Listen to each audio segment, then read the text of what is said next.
Happy Friday. So if you're not confused, you're not paying attention, as Tom Peters said.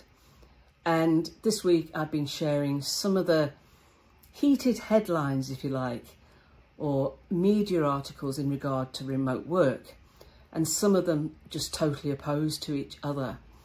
And I've talked about what I think the real reason for the return to the office mandate is being made is, one of them is real estate, where empires have been built, and those empires were seen as a sign of success.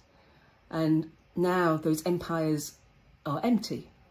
There's nobody sitting in the seats. So how do I show as a CEO that I am successful?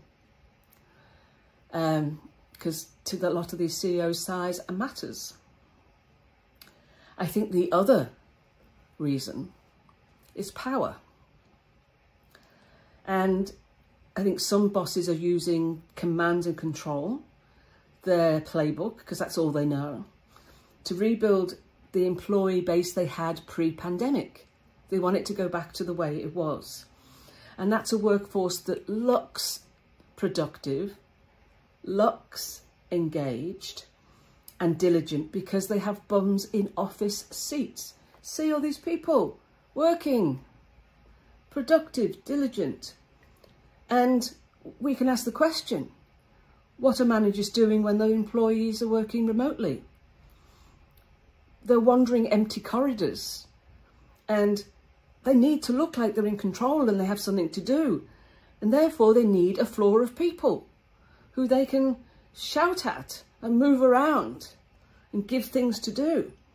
And they can only justify their existence if they've got people physically present there to manage. And it makes them feel in control when they can see people in the flesh. And we know it does not equate to productivity or performance, but there's a comfort factor for these dinosaur managers when they can see people around them. And these managers are hanging on to the 1950s Theory X from Douglas McGregor. And the Theory X says is a management style assuming all workers are lazy and they're not intelligent and they don't have any ambition, and you must always watch them and you must direct and control them. We've got to get rid of these dinosaurs. And I'm going to end with a quote from Lewis Carroll, which seemed apt. Why is it that people with the most narrow of minds seem to have the widest of mouths?